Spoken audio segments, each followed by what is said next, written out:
ఆహ్లాదానికి address, recharge కి terrace. పూర్తి వివరాలకు చదవండి రేపటి సాక్షి దినపత్రిక. Tirupati municipal corporation standing committee ఎన్నికల్లో కూటమి ప్రభుత్వం కుట్ర రాజకీయాలకు తెరలేపింది. స్టాండింగ్ కమిటీ ఎన్నికలకు నోటిఫికేషన్ జారీ చేసిన తర్వాత ఇవాల్టి నుంచి నామినేషన్ల దాఖలుకు షెడ్యూల్ ప్రకారం మున్సిపల్ కార్యాలయానికి వచ్చిన వైఎస్ఆర్సీపీ కార్పొరేటర్లకు ఊహించని సమాధానం చెప్పారు అధికారులు. స్టాండింగ్ కమిటీ ఎన్నికలు వాయిదా వేస్తూ నిర్ణయం తీసుకున్నామని నిర్లక్ష్యంగా సమాధానం చెప్పడంతో వైఎస్ఆర్సీపీ కార్పొరేటర్లు, మేయర్ నిరసన చేపట్టారు.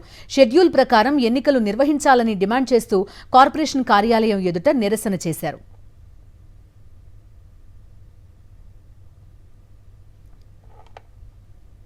మా వైఎస్ఆర్సీపీ పార్టీ తరపున ప్యానెల్లో ఎవరైతే మేము 5 మంది సభ్యులతో నామినేషన్ వేయడానికి దాదాపు 33 మంది కార్పొరేటర్స్ కార్పొరేషన్ ఆఫీస్కి కన్సర్న్డ్ ఆథరైజ్డ్ ఆఫీసర్కి నామినేషన్ ఇవ్వడానికి ఇవాళ రావడం జరిగింది. కన్సర్న్డ్ ఆఫీసర్ని కలవడానికి కానీ ఐదర్ పర్సనల్గా ఫోన్లలో కానీ అవైలబిలిటీ లేకపోవడం, ఇక్కడే వెయిట్ చేసిన 1 అవర్ తర్వాత వచ్చి అన్ఆథరైజ్డ్ ఆఫీసరు జస్ట్ మేము ఎలక్షన్స్ పోస్ట్పోన్ చేస్తున్నామని కమిషనర్ గారి సిగ్నేచర్తో మాకు అందజేయడం జరిగింది. అందరం కలిసి మేము పర్సనల్గా కన్సర్న్డ్ ఆథరైజ్డ్ ఆఫీసర్ వచ్చి మా రిప్రజెంటేషన్ అట్లీస్ట్ ఎలక్షన్స్ పోస్ట్పోన్ చేయకూడదు, ఎందుకంటే మెజారిటీ సభ్యులు మా వైపు ఉన్నారు, మేము ఖచ్చితంగా గెలుస్తాము అని ఉద్దేశంతో ఇది పోస్ట్పోన్ చేస్తున్నారు తప్పితే రీజన్స్ ఏమీ మాకు అంతుపట్టట్లేదు.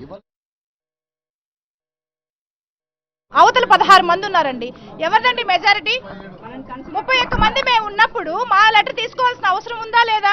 ఒక 16 మంది ఇచ్చిన దాన్ని తీసుకొని మేము పోస్ట్ పోన్ చేస్తున్నామని ఎవరి పాటికి వాళ్ళు చెప్పేసి వెళ్ళిపోయి కనీసం ఎవరు కూడా మా లెటర్ తీసుకోవడానికి ఎవరు లేరండి. వైఎస్ఆర్ పార్టీ మంది 31 మంది ఉన్నాము. మాకేం సమాధానం చెప్పండి. మాకు ఎలక్షన్ జరగాల, దాని వరకు మా రిక్వెస్ట్ అనే తీసుకోవాలి కదా. ఎలక్షన్ జరగాలని అనుకుంటున్నాం కదా. నోటిఫికేషన్ ఇచ్చిన తర్వాత మాకు ఎటువంటి ఇది లేకుండా ఎలాగ పోస్ట్ పోన్ చేస్తారండి?